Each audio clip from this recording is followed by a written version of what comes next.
Pera aí. Aqui as câmeras já estão prontas. Aqui o áudio está aberto. Tá gravando também. Então começa a apresentação do tema. Para aquela câmera. Pra aquela que tá certinho. Não. Fala pra Eu gente. acho que isso a gente faz depois. Não, só pra eu Relaxa. falar pra câmera. A câmera, você está sendo cortada por ela. Ela está enquadrada para você sentado. Então, qual câmera, mano, pra fazer essa parte? Isso que eu tô falando. Certo, seria Não, mas você vai fazer o que agora? Apresentar chamar o o tema e chamar o Léo. Apresentar o tema, aí eu falo do Léo. Que é a parte que eu perguntei se faltava alguma coisa antes de mexer naquela porra aí, que ia gravar com a câmera. Nossa, tô lá. Grossão. Calma. Não dá pra só levantar esse Agora maneco de novo, aqui? velho. Se você levantar... Ó, que fica você sentado e depois chama. Fica sentado e chama chama. sentado, fica bom Aí. assim. Aí você só levanta pra Então cumprimentar a gente ele. regrava depois então. Tipo, aluga a sala e a gente regrava. Vai, Tá. A gente grava. Só pra ver se edita. Posso começar já então? pode. 2018 foi o ano da comunicação. O ano onde ela esteve mais em pauta, sendo o tema até da redação do maior vestibular do Brasil, a prova do Enem. Sendo assim, no programa de hoje nós iremos conversar com especialistas que vão contar pra gente as diferenças da produção do jornalismo impresso, radiofônico, televisivo e digital.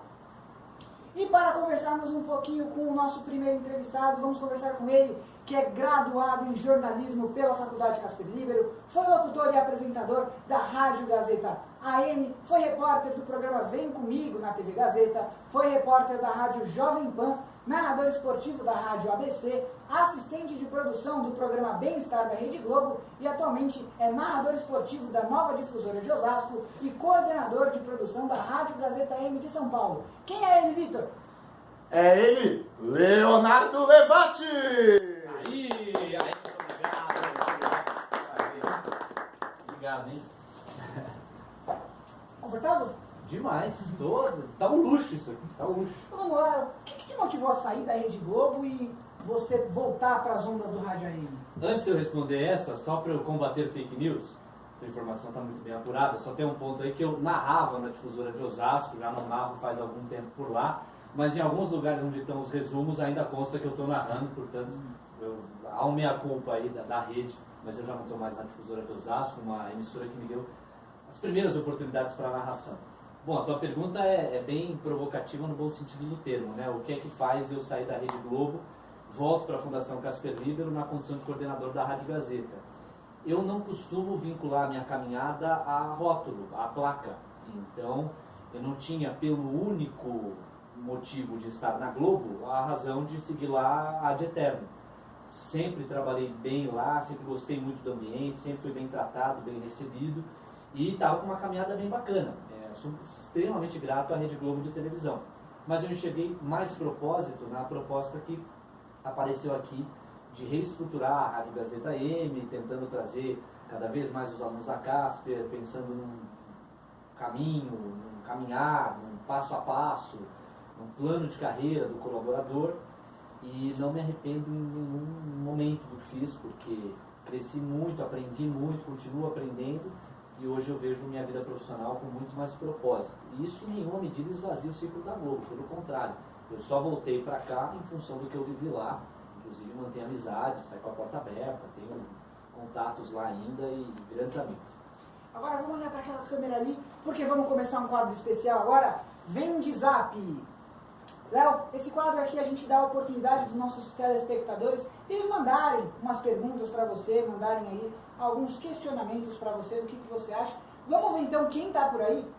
Bora lá, vamos lá. Fala, Léo, beleza? Aqui quem fala é o Bruno. E a pergunta que eu tenho que te fazer é a seguinte: para ser narrador, você nasce com talento ou dá para desenvolver durante o tempo? Valeu, abraço. Valeu, Bruno. Boa pergunta. Eu acho que existem narradores de natureza técnica, ou seja, os caras treinam pra caramba, de repente no primeiro momento nem acham que tem jeito pro negócio, treinam, buscam, praticam e atingem uma excelência que é técnica. Existem grandes narradores, tanto na televisão quanto no rádio, que são estritamente técnicos. E existem narradores que flertam com poesia, com uma intuição espetacular e com uma engenhosidade de raciocínio, de construção narrativa, que é coisa de cinema, é ponto fora da curva. São narradores, aí prefiro chamar como quiser mesmo, poéticos, narradores de dom, qualquer coisa. Mas acho que existem essas duas naturezas. A narração é possível para qualquer um que se sinta apaixonado por ela e esteja disposto a treinar muito, porque ela exige prática como nenhum outro gênero do jornalismo esportivo. Mas há sim condições do cara que gosta da narração técnica transcendê-la com algo que vem de dentro, com aquela postura de estar à vontade quando se liga o microfone para contar uma história. Então acho que são essas duas naturezas. A técnica está ao alcance de quem quiser. O Leonardo Levati é aquele que tem o dom ou que busca a técnica? Difícil.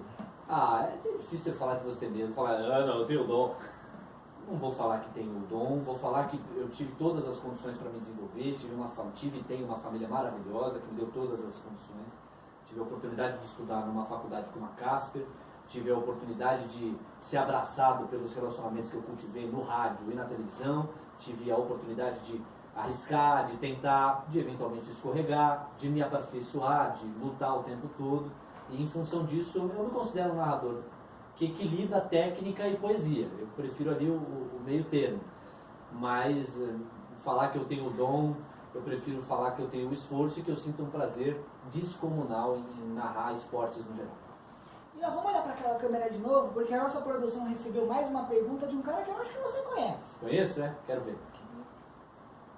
Ô Fernando, só te falar, o celular que você está mostrando o vídeo é diferente do que você está gravando áudio, né?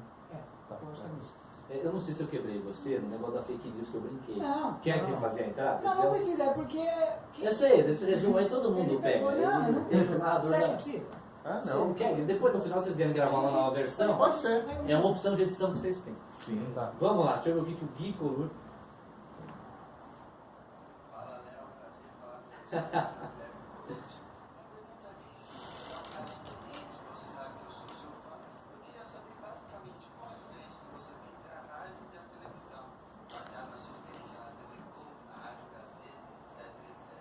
Abração, meu. Legal, Gui, valeu, parceiro. Também sou seu fã, você sabe que é recíproco e a pergunta é bem instigante.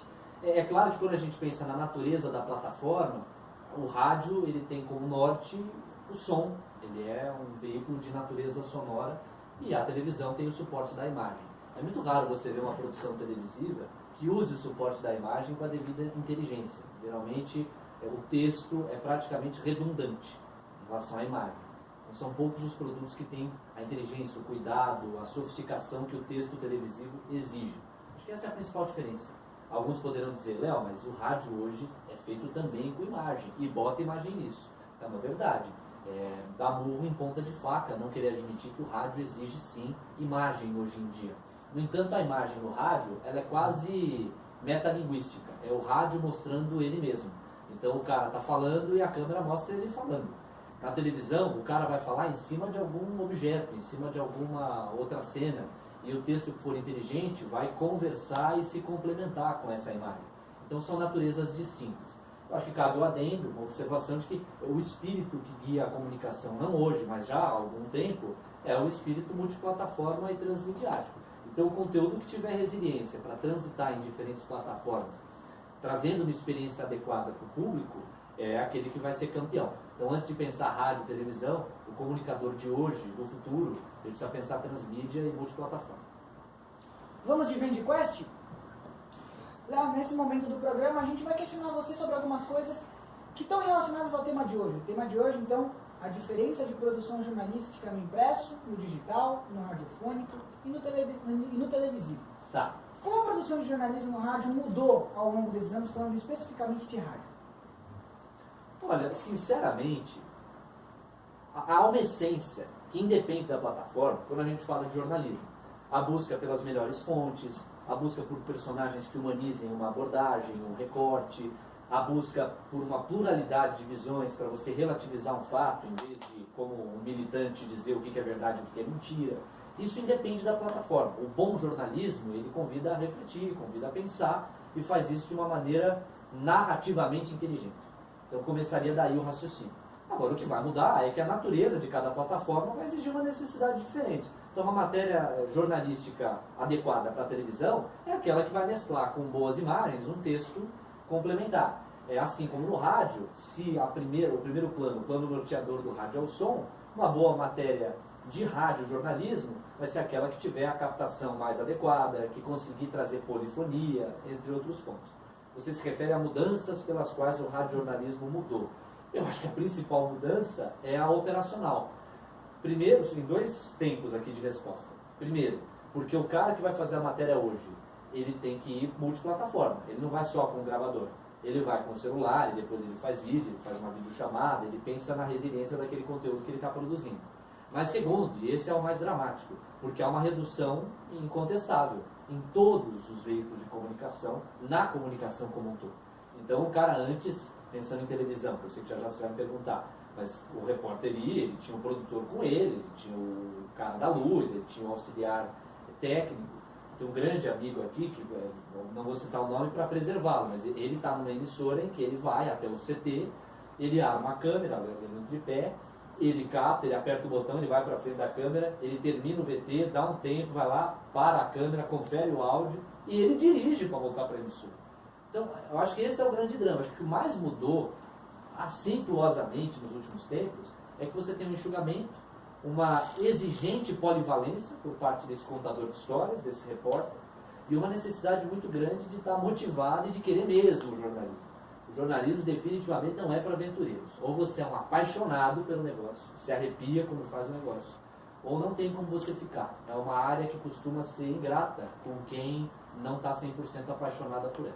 Por isso, quando você aí do outro lado encontrar um jornalista, esteja certo, ou o cara é doente, maluco, ou o cara não é jornalista. Porque a área, ainda mais agora, tem exigido essa maluquice, essa paixão, não vou dizer cega, mas intensa. Por que você acha que o rádio ele mantém um público tão fiel, mesmo com o avanço de tecnologia, de computadores, de televisão? Por que tem muita gente ainda que ouve muito rádio? Interessante, né? Tentaram matar o rádio 28 vezes ao longo da história e vão tentar matar mais 35. Mas o rádio nunca vai morrer, porque a lógica radiofônica é a mais intimista. Você quando mete um fone de ouvido e vai ouvindo, o som está muito perto de você, você entra dentro daquela atmosfera, isso é muito claro.